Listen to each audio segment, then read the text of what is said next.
आज से लगभग लाखों वर्ष पहले सत्य युग में जब ब्रह्मलोक में सभी देवताओं की सभा चल रही थी और उसका नेतृत्व स्वयं ब्रह्मदेव कर रहे थे, तो सभा में सभी देवताओं की सहमति से ब्रह्मदेव ने जब सूर्यदेव को कर्मराज्य का अधीश्वर बना दिया, तब सूर्यदेव काफी खुश हुए और खुद में गर्वित भी, और इसी गर्वित ने धीरे धीरे अभिमान का रूप ले लिया। और इसी अभिमान को करते करते एक दिन सूर्यदेव को बेहद जोरदार छींक आ गई, और यह कोई मामूली छींक ना थी, क्योंकि इस छींक से एक बेहद शक्तिशाली असुर का जन्म हुआ।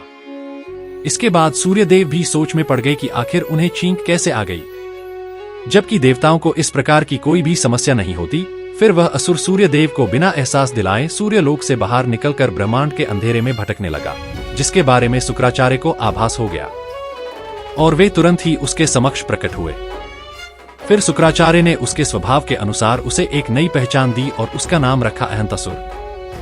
साथ ही उसे एक नया लक्ष्य भी दिया, जिसके दौरान अहंतासुर को सैकड़ों वर्षों तक श्री गणेश की तपस्या करनी थी, जिसके लिए अहंतासुर सहमत हो गया और उसे शुक्राचार्य ने सब कुछ समझाकर पृथ्वी के ही एक शांत वन में तपस्या के लिए भेज दिया।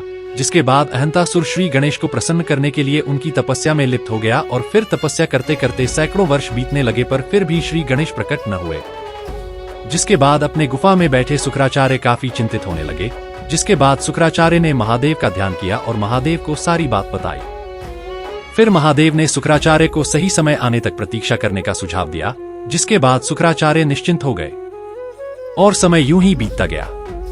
फिर सैकड़ों वर्ष की जगह लगभग 1000 वर्ष बीत गए, लेकिन अहंतासुर विचलित न हुआ और यूं ही तपस्या में लीन रहा। और आखिर में वो दिन आ ही गया जब श्री गणेश अहंतासुर से प्रसन्न होकर प्रकट हुए।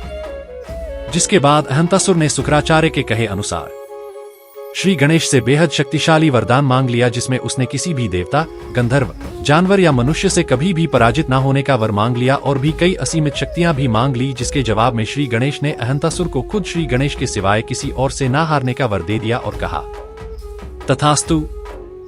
इतना कहकर श्री गणेश अंतर्धान हो गए। जिसके बाद अहंतासुर खुशी के मारे ठहाके लगाने लगा और फिर उसने अपने अर्जित वरदान को वही जांचना शुरू कर दिया, जिन्हें देख उसकी आंखें वही फटी की फटी रह गई। इसके बाद अहंतासुर सुरों के गुरु शुक्राचार्य के सन्मुख प्रकट हुआ और उन्हें सारी बात बताई। जिसके बाद शुक्राचार्य ने अहंतासुर को पूरे ब्रह्मांड में सबसे शक्तिशाली असुर होने के कारण उसे पूरे ब्रह्मांड में असुरों के राजा के रूप में नियुक्त कर दिया। इसके बाद अहंतासुर के हाथों ब्रह्मांड की पूरी आसुरी सेना आ चुकी थी। साथ ही उसके पास पहले से ही श्री गणेश से प्राप्त असीमित शक्तियां भी मौजूद थी, जिसका फायदा उठाकर अहंतासुर ने धीरे धीरे गुरु शुक्राचार्य के कहे अनुसार पूरे ब्रह्मांड के कोने कोने में जाकर सभी लोकों में आक्रमण कर असुर साम्राज्य का विस्तार करना शुरू कर दिया।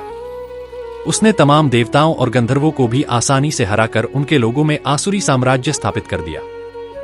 ऐसे ही आसुरी साम्राज्य का विस्तार करते करते समय गुजरता गया और समय के अनुसार अहंतासुर और भी ज्यादा ताकतवर बनता गया। साथ ही उसका अभिमान भी बढ़ता गया और एक दिन उसने स्वर्गलोक पे भी आक्रमण कर सभी देवताओं को एक साथ में परास्त कर दिया। जिसके बाद सभी देवता अहंतासुर के डर से स्वर्ग से भागने पर मजबूर हो गए और फिर अहंतासुर ने स्वर्गलोक को भी अपने अधीन कर लिया।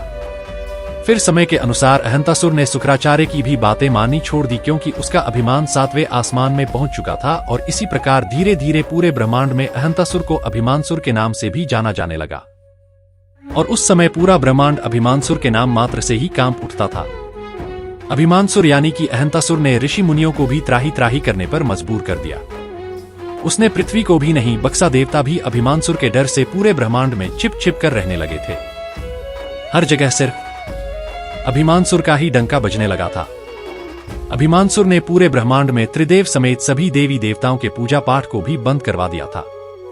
यहाँ तक कि वह श्री गणेश की भी पूजा पाठ ना होने देता और जो उसकी बात ना मानता उसे मृत्यु के घाट उतार दिया जाता। अभिमानसुर का अभिमान अपने चरम सीमा तक पहुंच चुका था और फिर यहाँ सभी देवता, गंधर्व और ऋषि मुनि थक हार कर त्रिदेवों के पास गए और उन्हें सारी बातें बताई। जिसके बाद त्रिदेवों ने देवताओं, गंधर्वों और ऋषि मुनियों को श्री गणेश का ध्यान करने का सुझाव दिया। इसके बाद समस्त देवता समेत गंधर्व और ऋषि मुनि पृथ्वी के एक शांत वातावरण में जाकर श्री गणेश की आराधना करने लगे। फिर कई वर्षों तक आराधना करने के बाद श्री गणेश प्रकट हुए। जिसके बाद सभी ने श्री गणेश को अभिमानसुर के दुष्कर्मों के बारे में बताया और उसे दंडित करने के लिए प्रार्थना करने लगे। फिर श्री गणेश ने सभी देवता, गंधर्व और ऋषियों को अभिमानसुर को दंडित करने का आश्वासन दिया, जिससे कि सभी निश्चिंत हो गए।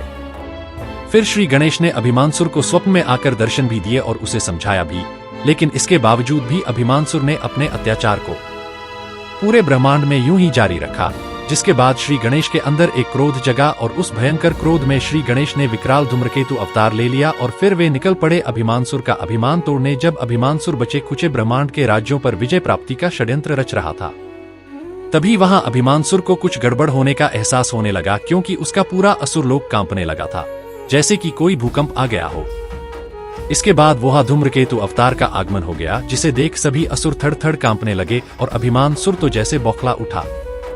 ये देख अभिमानसुर हक्का बक्का हो गया। वह श्री गणेश को इस अवतार में देख समझ गया कि बिना युद्ध के और कोई बचने का रास्ता नहीं है। फिर उसने अपनी पूरी सेना को धूम्रकेतु अवतार पे टूट पड़ने का आदेश दे दिया, जिसके बाद तो कई असुर डर के मारे वहां से पहले ही पलायन कर चुके थे और बाकी असुरों ने हिम्मत करके धूम्रकेतु अवतार पे प्रहार करने की कोशिश तो की, पर धूम्रकेतु अवतार के एक ही प्रहार से अभिमानसुर के सभी आसुरी सेना जल के खाक में तब्दील हो गई। क्नोसिस के बाद अभिमानसुर बिल्कुल ही अकेला पड़ गया। फिर उसने श्री गणेश से ही प्राप्त शक्तियां का इस्तेमाल उन्हीं के अवतार धूम्रकेतु पे करना शुरू कर दिया, लेकिन इससे उनके ऊपर कोई असर ना हुआ। इससे पहले कि धूम्रकेतु अवतार अपनी तरफ से कोई वार करते हैं, अभिमानसुर श्री गणेश का नाम लेते हुए धूम्रकेतु अवतार के चरणों में जा गिरा और गिड़गिड़ाने लगा।